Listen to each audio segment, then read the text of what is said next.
श्री क्षेत्र टिटवाळा आणि या ठिकाणी असलेलं हे श्रीराम प्रभूंचं मंदिर आणि या ठिकाणी सालाबाद प्रमाणे संपन्न होणारा नामयज्ञ सोहळा, श्रीराम नवमी उत्सव आणि उत्सवानिमित्त या ठिकाणी चैत्र शुद्ध प्रतिपदा अर्थात गुढीपाडवा ते चैत्र शुद्ध नवमी अर्थात श्रीराम नवमी या कालावधीमध्ये या ठिकाणी अनेक कार्यक्रमांचं आयोजन केलं जात आहे। त्यामध्ये विशेष करून या ठिकाणी आपण नामस्मरणाला विशेष महत्त्व देत आहोत। कार्यक्रम जरी वेगवेगळ्या प्रकारचे या ठिकाणी आयोजित केलेले असले तरी सुद्धा नामजप नामस्मरण अखंड या ठिकाणी सुरू आहे, अखंड चालू असतंय। नामस्मरण असेल, त्याचप्रमाणे भजन असेल, अभंगवाणी असेल, प्रवचन असतील, हरिपाठ असेल, भजन असेल, अशा प्रकारची अनेक कार्यक्रम या ठिकाणी आपण आयोजित करत असतो आणि त्यापैकीच आज या ठिकाणी आपण जे प्रवचन आपण सेवा या ठिकाणी आयोजित केलेली आहे ती प्रवचन सेवा आपण श्रवण करत आहोत। खरं तर या ठिकाणी भगवंताने जी 4 युग निर्माण केलेली आहेत, कृता, त्रेता, द्वापर आणि कली, या 4ही युगामध्ये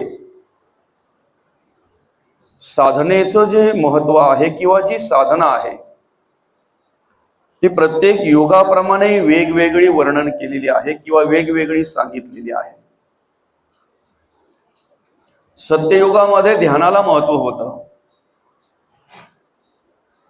त्रेतायुगामध्ये हवन होम यज्ञ याग चालायचे, द्वापार युगामध्ये कर्मकांडाला महत्व होतं आणि आता कलियुगामध्ये सर्वच संतांनी त्याची ओळख करून दिलेली आहे। आपल्याला अनेक ग्रंथांमध्ये वाचायला मिळते, अनुभवायला मिळते, कलियुगी उद्धार हरीच्या नामे। नामस्मरणाला महत्व दिलेलं आहे। नामस्मरण ही साधना सर्वश्रेष्ठ सांगितलेली आहे कलियुगामध्ये। अतिशय कमी वेळामध्ये देवाला प्राप्त होण्याचा मार्ग जर कुठला असेल तर तो म्हणजेच नामस्मरण, देवाचं नामस्मरण करणं, भगवंताचं नामस्मरण करणं। बाकीची जी साधना आहेत ना माऊली, ती साधना अनेकांवर अनेक गोष्टींवर अवलंबून आहेत बरं का। या ठिकाणी जर आपण विचार केला, गर्दी नाही बरं का, पण खऱ्या अर्थानं नामचिंतन नामस्मरणाचं महात्म्य या ठिकाणी आपल्याला पाहायला मिळतंय। ज्याला आध्यात्मिक अनुभूती पाहिजे, ज्याला आध्यात्मिक परमार्थिक अनुभूती पाहिजे, शांतता, समाधान, प्रचिती, आत्मसाक्षात्कार, आत्मप्रचिती ज्याला हवी आहे ना, खऱ्या अर्थानं अशा प्रकारचं ठिकाण, अशा प्रकारचं स्थान आपण या ठिकाणी प्रत्यक्षात अनुभवतोय, पाहतोय बरं का। आणि म्हणून अखंड आणि अखंड या ठिकाणी नामस्मरणाला महत्व दिलं जातंय। अखंड आपण नामस्मरण या ठिकाणी करत असतो। श्रीराम जय राम जय जय राम, श्रीराम जय राम जय जय राम बरं का। बाकीची साधनं जर आम्ही काही अनुभवायला गेलो, करायला गेलो तर अनेकांवर अवलंबून असतात ते। अनेक माणसं त्या ठिकाणी लागतात, अनेक माणसांची गरज लागते, आवश्यकता लागते, अनेक कलावंत लागतात बरं का। आर्थिक त्या ठिकाणी सहाय्य लागतंय, आर्थिक बळ लागतंय, मानसिक बळ लागतंय, कायिक बळ लागतंय, असं अनेक प्रकारचं बळ त्या ठिकाणी लागत असतंय। आणि काही वेळेला ज्यांच्याकडे ती गुण आहेत, कला आहेत, त्यांची वाट पाहावी लागते मग नाईलाजाने बरं का। या ठिकाणी आपण जो नामयज्ञ सुरू केलेला आहे, या नामयज्ञाला सतत सुरू ठेवण्यासाठी कोणाची वाट पाहायची गरज नाही आहे. जो या ठिकाणी उपस्थित असेल ना, बरं का, कोणाचीही वाट न पाहता ज्याचं नामस्मरण करायचं आहे तो, आणि जो नामस्मरण करणार आहे तो, बरं का, अशा प्रकारची या ठिकाणी प्रत्यय येतोय, प्रचिती येते आपल्याला. आणि म्हणून मग जगद्गुरु तुकोबा याच ठिकाणी म्हणतायत आपल्याला की नाम घेता न लगे मोल. बऱ्याचशा गोष्टी, बरीचशी साधना करायला आम्हाला खिसा पहिले पाहावा लागतो. घरात पूजा घालायची, छोटी पूजा घालायची तरी खिसा पाहावा लागतो आम्हाला. निमंत्रण आमंत्रण आलं, सगळ्या गोष्टी आल्या, सगळी भांडवल सगळं गोळा करावं लागतंय, सगळ्यांना आमंत्रित करावं लागतंय, वाट पाहावी लागते आम्हाला. होम हवन यज्ञ याग करायचं म्हटल्यानंतर आम्हाला वाट पाहावी लागते, बरं का, खिसा पाहावा लागतो, त्यासाठी सुद्धा आर्थिक गरज लागते. अनेक साधना आहेत, अनेक साधना अनेकांवर अवलंबून आहेत, पण एक नामस्मरण रूपी असं साधन आहे की ते नाम घेता न लगे मोल. खऱ्या अर्थानं संत म्हणतात रिकामा खिसा देव दाखवतो. देवाची आपल्याला आठवण तेव्हाच होते ज्या वेळेला खिसा रिकामा असेल, तेव्हा भरलेला असेल तेव्हा आपल्याला आठवण करून द्यावी लागते, आठवण करून द्यावी लागते. कबीर महाराज ह्याचं उदाहरण देत असताना, मार्गदर्शन करत असताना काय म्हणतात, दुख में स्मरण सब करे, सुख में करे ना कोये, जो सुख में स्मरण करे दुःख काय का होये. आम्हाला दुःखामध्ये सर्वांना भगवंत आठवतो, दुःखामध्ये आठवतो, सुखात देव आठवत नाही, सुखात देव आठवत नाही. ज्याला सुखामध्ये देव आठवतोय ना त्याला दुःख येणार नाही असं नाही. दुःख प्रत्येकाला आहे, पण कधी आम्हाला येऊन ते स्पर्श करून जाईल आम्हाला कळणारही नाही. कारण ते जेव्हा आमच्याकडे आलेलं असेल तेव्हा आम्ही श्रीराम प्रभूंच्या नामस्मरणामध्ये तल्लीन झालेलो असू, आम्ही त्या भगवंताच्या, त्या परमेश्वराच्या नामस्मरणामध्ये तल्लीन झालेलो असू. आध्यात्मिक, आधिभौतिक आणि अधिदैविक या 3 प्रकारची ताप आहेत. आणि 3 प्रकारच्या तापापैकी आम्ही जर विचार केला तर एखाद्या प्रकारचा ताप माणसाला असतोच असतो, एखाद्या प्रकारचा ताप माणसाला असतोच. तो ताप का होतो बरं? बऱ्याचशा गोष्टी आम्ही आमच्या अंगावर घेतो ना. विशेष म्हणजे आम्ही कार्य करत असताना कर्तेपणा आम्ही आमच्यावर घेतला की ताप आला. समजा कर्तेपणा आम्ही मिरवायला लागलो, कर्तेपणा आम्ही आमच्यावर घेतला की ताप आला. मी करता म्हणसी तेने तू दुःखी आणि कष्टी होशी, समर्थ म्हणतायत. मी करता म्हणशी तेने तू दुःखी आणि कष्टी होशी, पण श्रीराम करता म्हणता पावशी यश कीर्ती प्रताप. बरं का, श्रीराम करता म्हणता पावशी यश कीर्ती प्रताप. आम्हाला प्रत्येक कार्य करत असताना त्या ठिकाणी स्मरण पाहिजे. ज्याप्रमाणे माऊली आम्हाला ओळख करून देत आहेत, भगवान आम्हाला ओळख करून देत आहेत. म्या बोलविल्या वेदू बोले, म्या चालविल्या सूर्यू चाले, म्या हालविल्या प्राणू हाले, जे जगाते चालिता. हे सर्व कार्य जर श्रीराम प्रभूच्या कृपेने जर होत असेल, हे सर्व कार्य करणारा जर तो माझा एक परमात्मा आहे, तो परमेश्वर आहे, तो भगवंत आहे, तो देव आहे, ते ब्रह्म आहे, परब्रह्म आहे. मग हे छोटं चिटूर बिटूर काम जे आम्ही करतोय, जे काही घरातलं संसारातलं, ते आम्ही आमच्यावर का घेतोय बरं? तिथे आम्ही करतोय, मी करतोय म्हणून का घेतोय बरं? का करतोय आम्ही तसं? बरं का. आणि म्हणून सगळ्या तापातून निवृत्त, तापातून मोकळं होण्याचं एकमेव साधन जर असेल तर या कलियुगामध्ये नामस्मरण करणं हा एकमेव साधन आणि सोपं साधन आहे. काही लागत नाही, काही न लगे, काही न लगे. फक्त ते नामस्मरण करताना आमचा भाव पाहिजे, भाव पाहिजे, भावची कारण. बरं का. नाम घेता न लगे मोल, आणि नाम मंत्र नाही खोल. मंत्र पण काय खोल नाही ना, तो फार अगदी दम लागेपर्यंत किंवा असं उलटा सुलटा काही असं याच्यात तंगडी त्याच्यामध्ये त्याची तंगडी याच्यामध्ये असं काही नाहीये. श्रीराम जय राम जय जय राम, किती मस्त ना. श्रीराम जय जय राम. सहज नामस्मरण करावं, सहज नामस्मरण करावं बरं का. बोलता चालता उठता बसता, घरात असता प्रवासात असता, सकाळी दुपारी संध्याकाळी रात्री ज्या वेळेला आम्हाला स्मरण होईल त्या वेळेला ते आम्ही नामस्मरण करावं, त्या वेळेला ते नामस्मरण करावे. काय नाम मंत्र नाही कोल. तिथे अगदी तुकोबा आम्हाला ओळख करून देतात दोची अक्षरांचं काम. राम बरं का, दोची अक्षरांचे काम उच्चारिता राम राम राम राम. किती सामर्थ्य आहे, किती सामर्थ्य आहे. दगड तारण्याचं सामर्थ्य नामस्मरणामध्ये आहे. हरिनाम नेमस्त पाषाण तारी, बहु तारिले मानव देहधारी. हरिनाम नेमस्त पाषाण तारी. फक्त ते लिहून घेतलं पाहिजे आम्ही बरं का, ते लिहून घेतलं पाहिजे आम्ही.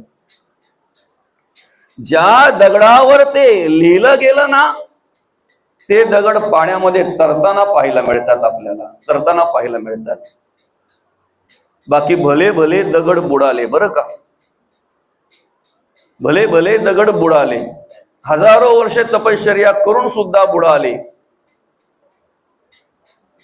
साधना वेगळी ना, साधन वेगळं ना.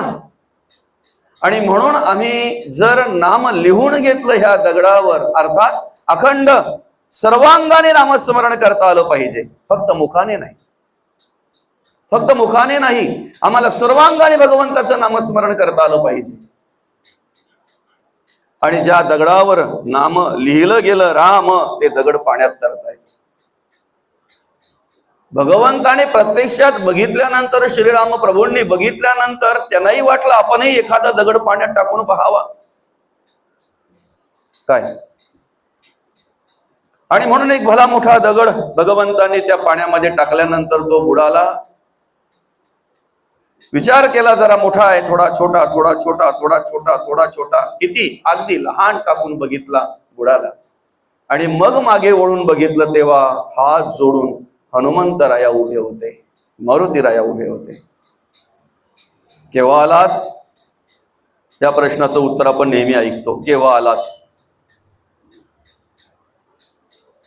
मारुतीराया म्हणतायत भगवंता, ज्या दगडावर तुमचं नाव लिहिलं ना, तो दगड पाण्यात तरतोय. देवा, ज्या दगडावर तुमचं नाव लिहिलं गेलं तो दगड पाण्यामध्ये तरतो, पण जो दगड जेव्हा तुमच्या हातून सुटला ना, तो कधीच पाण्यात तरत नाही, तो बुडाल्याशिवाय राहत नाही. म्हणून आम्हाला सुद्धा देवाच्या हातामध्ये राहता आलं पाहिजे, आम्हाला सुद्धा त्या श्रीराम प्रभूंच्या हातामध्ये राहता आलं पाहिजे, त्या देवाच्या हातामध्ये राहता आलं पाहिजे. स्मरण ठेवता आलं पाहिजे, आम्हाला सगळं कार्य करणारा, आम्हाला सांभाळणारा तो देव आहे.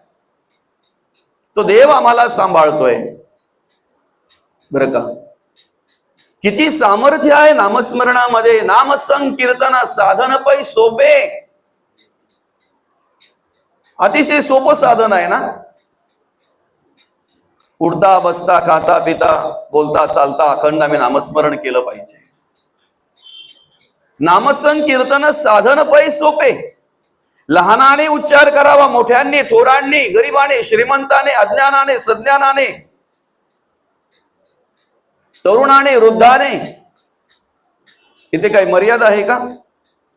इथे का असं काळ वेळ ठेवलाय का? काळ वेळ नाम उच्चारिता नाही, दोन्ही पक्ष पाही उद्धरती बरं का. काळ वेळ नाही.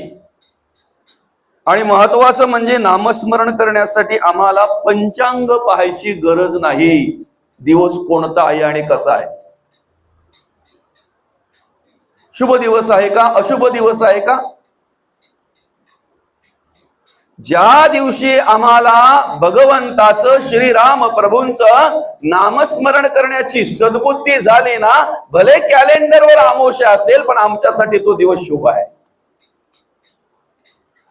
आम्हाला देवाचं नामस्मरण करण्याची बुद्धी ज्या दिवशी सद्बुद्धी निर्माण झाली तो दिवस आमच्यासाठी शुभ आहे, तो दिवस आमच्यासाठी शुभ आहे.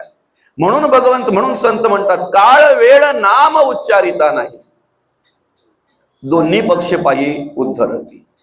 नामसंकीर्तन साधन पै सोपे. किती सोपं? जरा इतर साधन डोळ्यासमोर आणा आणि नामस्मरण हे साधन डोळ्यासमोर आणा, मग तुम्हाला कळेल किती सोपं. बरं, एवढं सोपं असून सुद्धा काय म्हटलेलं आहे? जळतील पापे पळतील नाही. पळालेली परत येतात. काय? जातील नाही, गेलेली परत येतात. जातील पापे नाही, पळतील पापे नाही, जळतील पापे जन्मांतरीचे. जन्मांतरीचं पाप जाळण्याचं, नष्ट करण्याचं सामर्थ्य नामस्मरणामध्ये आहे. बरं का? जन्मांतरीचं पाप, पातक नष्ट करण्याचं, जाळण्याचं सामर्थ्य. जाळलं पुन्हा नाही. आम्हाला नामस्मरण करता करता आमचं वासनेचं बीज जाळता आलं पाहिजे, वाईट विचारांचं बीज जाळता आलं पाहिजे, वाईट कर्माचं बीज जाळता आलं पाहिजे. कारण जळालेलं उगवत नाही. काय? शेतकरी माणसं काही असतील, काही आपण अनुभव घेतला असेल बरं का माऊली. जे बीज भाजलं ते कितीही पाणी घाला, कितीही खत घाला, निघणार नाही. बरं का? समर्थ रामदास स्वामीच म्हणतायत आपल्याला उपदेश करत असताना दासबोधामध्ये, बीज अग्नीने भाजले त्याचे वाढणे खुंटले, ज्ञात्यास तैसे झाले वासना बीज. ज्याप्रमाणे बीज अग्नीने भाजल्यानंतर ते कितीही खत पाणी घातलं तरी उगवत नाही ना, तसं ज्ञात्यास तैसे झाले वासना बीज. वातावरण कसंही असू द्या, कुठलंही असू द्या, कुठेही असू द्या, जर आम्ही भगवंताच्या प्रभूंच्या नामस्मरणामध्ये जर तल्लीन झालो असू तर आम्हाला त्या वातावरणाचा जरा सुद्धा काही परिणाम होणार नाही, जरा सुद्धा आमच्यावर काही परिणाम होणार नाही. वासना बीज काय? आणि म्हणून सगळ्या प्रकारची पातक नष्ट करण्याचं सामर्थ्य, जाळण्याचं सामर्थ्य नामस्मरणामध्ये आहे. पाषाण तारण्याचं सामर्थ्य नामस्मरणामध्ये आहे. बरं का? नाम घेता उठा उठी. अखंड जर आम्ही नामस्मरण केलं तर खऱ्या अर्थानं तो भगवंत आम्हाला सांभाळत असतो, तो भगवंत आम्हाला सामर्थ्य देत असतो, सामर्थ्य देत असतो तो भगवंत. पहिली गोष्ट म्हणजे अतिशय साधं आणि सोपं साधन आहे. देवाची ये द्वारी उभा क्षणभरी तेणे मुक्ती चारही साथी येल्या. सलोकता, समीपता, स्वरूपता आणि सायुज्यता चारही मुक्ती प्राप्त करून देण्याचं सामर्थ्य नामस्मरणामध्ये आहे, नामस्मरणामध्ये आहे. म्हणून कृता, त्रेता, द्वापार, कली ह्या चार युगाचा जर आम्ही विचार केला, भले त्या वेळेला साधन वेगळं असेल, महत्व ध्यानाला असेल, पण प्रल्हादाने नामस्मरण केलं, प्रल्हादाने नामस्मरण केलं. नारायण नारायण, अखंड त्या भगवंताचं नामस्मरण केलं. बरं का? त्रेतामध्ये सुद्धा अखंड नामस्मरण घडलं गेलं. काय? द्वापारामध्ये सुद्धा अखंड नामस्मरण घडलं गेलं. आणि आज सुद्धा आम्हाला तेच नामस्मरण करायचंय, तेच नामस्मरण करायचंय. नामस्मरण करता करता करता करता आमचं वेगळं पण उरत नाही. बरं का? नामस्मरणामध्ये जर आम्ही तल्लीन झालो ना, नामस्मरणामध्ये जर आम्ही रममाण झालो ना, तर आमचं वेगळं पण उरत नाही. अतिशय सोपं आहे, साधं आहे. दूची अक्षरांचे काम, दूची अक्षरांचे काम. वाल्याचा वाल्मिक करण्याचं सामर्थ्य नामस्मरणामध्ये आहे. बरं का? फक्त दुर्दैव काय माहितीये का, मी ऐकत असताना तो वाल्या आणतो डोळ्यासमोर.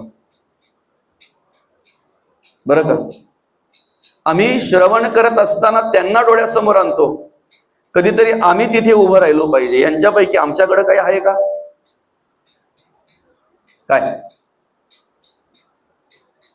ते प्रत्यक्ष त्या ठिकाणी लुबाडून मारून जोडून जे काय असेल ते करून आणि